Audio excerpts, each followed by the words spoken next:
I have a less than ideal log that I need to turn into turning blanks.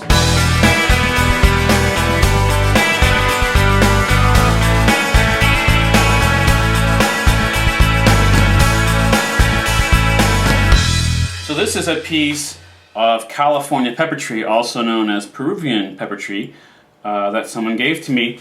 And it's less than ideal because this is a pretty good sized log. This is about 15 inches in diameter. But if you look it sideways, it was only cut about 8 or 9 inches in length. And ideally, if I was present, I would have had them cut this log to be as long or a little bit longer than the diameter of the log. That would maximize the size bowl or other work that I could get out of it, because when I cut it down the middle, that surface will be square, giving me my maximum yield that I could get out of a log. So the question is, what do we do with this? Do we still just throw this in the burn bin, or is there something else we can do to get some decent sized blanks out of here? Because 8 inches is not huge, but it's not a bad size turning blank to have. So usually with a short log like this, I'll cut it up in one of two ways. The first way, first of all, I have to make sure I'm not going to use the pith. So the pith, this is basically unstable, and that's going to go away to the trash or into the burn bin. What I want to do, since now I have a short length, that means that the maximum diameter of my piece is now going to be restricted by how long the log is, which is about 8 inches. So the first way you can cut up a log like this to get some decent sized bowl blanks is to cut them up in sections where you have into triangles where this length here is about the same as the diameter log. So it looks like I can probably get 4 pieces out of this piece. Depending on how wide your the log was cut, or how the diameter of the log and how long it was cut, you might get 4 pieces, 6 pieces, 8 pieces. Usually it's easier to stay with even size because I'll be able to make a cut with a chainsaw straight across the middle. So you can see here I've got about 8 inches in diameter, and I've got about almost 9, but I wouldn't be able to squeeze that anymore. So I have 4 pieces I can do here. And the bowls, the bottoms would be towards the pith, and then the tops of the bowls, so the bowls would basically be about like this.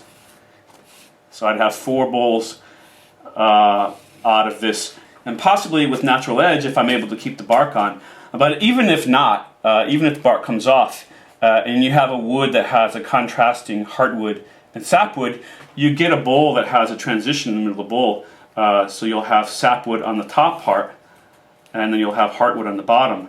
And if you have a species that has a huge contrast, a big contrast between the heartwood and the sapwood, it gives you a nice effect even if you lose the bark.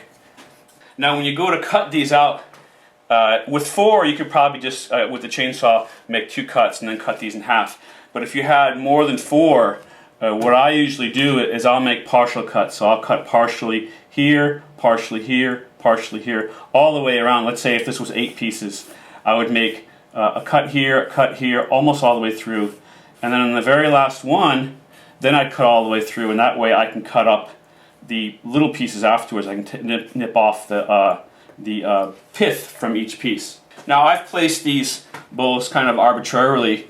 I've made my sections arbitrarily, and if you had a log that was freshly cut, had no cracks in it, and it was perfectly round, it doesn't really matter where you put your blanks into the wood. But 2 things you can consider when deciding where to lay these out. One is the shape of the wood itself. You can see on this side of the log, it kind of flattens out. So if I were to put, instead of having my sections here, if I had to put a blank here, now I'm going to have, if I'm able to keep the bark, I'll have a natural edge bowl where instead of having the rim flow up and down and having 2 high spots and 2 low spots, you'll have a relatively flat natural edge bowl. And you can see there's another sort of flat section here. So I would probably, if there was no cracks and nothing else to consider, I would probably set up my wedges like this. And 2 of my bowls would have nice flat tops. The other thing you can consider is that if you haven't gotten this log right away, if it's been sitting out drying a little bit and you start to get some significant cracks and you think those might be deep, I can line up my blanks on those cracks so that when I cut this out, I eliminate the cracks. That's the other option. Now, as far as if I decide to take the logs, take my blanks out this way, really comes down to what the heartwood looks like. The contrast between the sapwood and the heartwood on this species. If it's a really strong contrast, you get you cut them out the blanks this way. The final product, you end up with something really spectacular because you have this nice contrast between the heartwood at the bottom of the work and the sapwood at the top. But this piece, there's not much contrast. That may be all the heartwood right in the pith right there. I don't see any other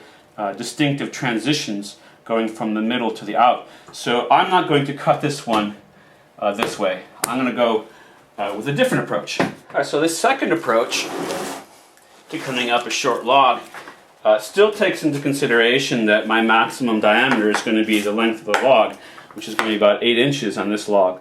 Instead of cutting in my blanks at an angle, I'm going to use straight lines. So I'm going to try to find about 8 inches centered on the pith, so 4 inches right about there. And you can just eyeball it. It doesn't have to be that critical. And I'm going to mark 8 inches, and I'm going to come straight down this time.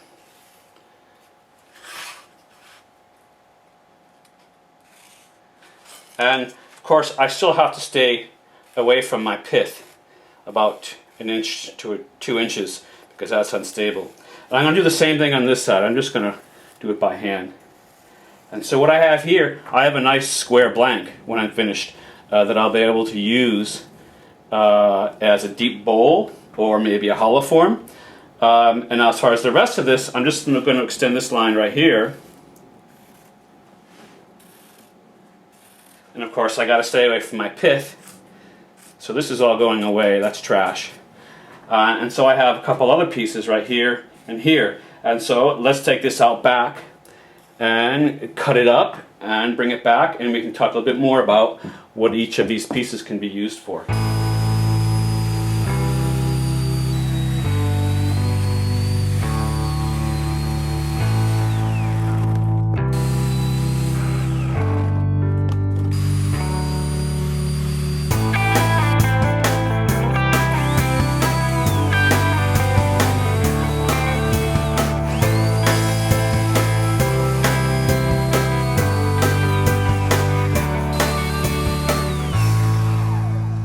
Alright, a little bit warm today to be chainsawing with a turning smock on.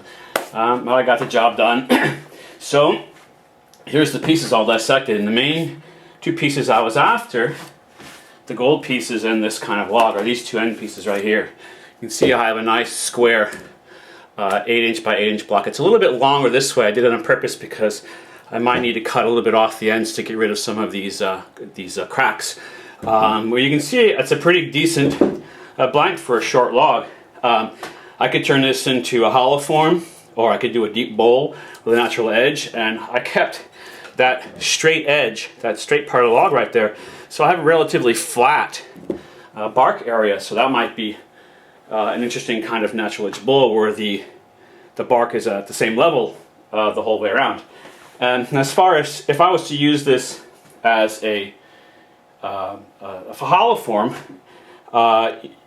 you can mount this 3 different ways. If I mounted on centers this way, I probably wouldn't do that, because I'd waste a lot of the material, and I'd end up cutting all this away. But that would be a spindle turn. It'd be like a long grain vase. I'd probably be more likely to do it as a face grain hollow form. And you can mount it 2 different ways. Since my grain is running this way, I can put my centers here. Of course, in this case, this piece is a little bit short. A lot of times when I get it, it'll be more square, and that would be an option. So it's not really an option with this one. But with another piece that was a little bit deeper, and this was square, that would be an option. The other option is to mount it this way. That would still be side grain, and then you might get your natural edge on the top here. And the difference is, if you ever get a chance, if you ever get 2 pieces like this that are perfectly cubical, I would recommend with one piece So you got two pieces. With one piece, mount it this way and make a form. And then take the second piece, mount it this way, still face grain, and do the same form. And look at the grain. I did that one time with a piece of eucalyptus. I mounted one face grain this way and one face grain this way.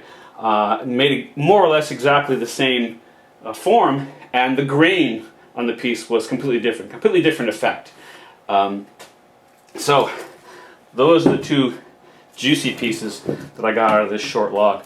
The other pieces I have these two pieces here, and these are kind of interesting because if you look at the grain, as you look at the growth rings that go through here, they come through just like this.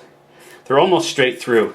Now when you think about shrinkage with wood, most of the shrinkage happens along the growth ring. And if you think about the longer the growth ring, the more shrinkage there is in that area. That's why when you take something like a flat sawn board, you see this growth ring out here is the longest right there, and these are shorter. So you're going to get less shrinkage here and more shrinkage out here.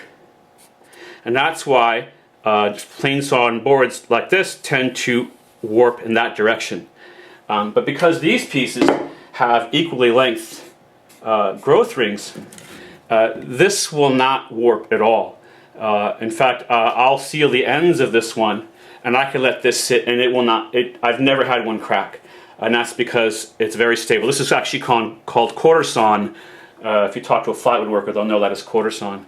Now, as far as what to do with this, again, I would have liked to have it, deeper so I could make this square, because this kind of stock is ideal for platters. Because if you make a platter out of this, if you make a platter out of plain sawn, eventually it's going to warp, and then the platter will not sit flat anymore. But if you use quarter sawn stock like this for platters, it will not warp after you make it. It might shrink and grow, but it's going to shrink and grow uniformly. Now this piece is less than ideal, it's less than square, so I have a couple options. I can make a small platter or something. I could cut this again and use this for something, maybe a small plate or a small quarter sawn bowl. Or I could turn this into some spindle blanks. Notice I've also taken off the bark because I know I wouldn't be using the bark on these pieces. And as far as these corner pieces, if you get a pretty good size one, I could still do some sap rims out of these. I could cut this in half and make a couple of small sap rims, just like the other technique for taking them out, if you like small bowls like that. Other than that, you could turn these into some spindle blanks. If you'd make pens, you could take this to the bandsaw and cut it up into quite a few different pen blanks. You could turn them into some larger spindle blanks for some other kinds of work. I would probably, if I wasn't going to make small sap rims, I'd probably turn this into 1-inch blanks that I can use to make urchin ornaments if I thought that the wood was nice enough. Alright, there it is. Yet another way to cut a log into turning blanks. Specifically in this case, a log that was cut too short, less than an ideal length. If I get another chance, if I get another log like this and I have the contrasting heartwood, I'll do another video showing the whole process of how I go through and make those sap rim bowls as well. So I hope you found this useful, and if you find a short log and it's a nice species, cut it up and turn it into some nice blanks. So until next time, turn safe, and thanks for watching.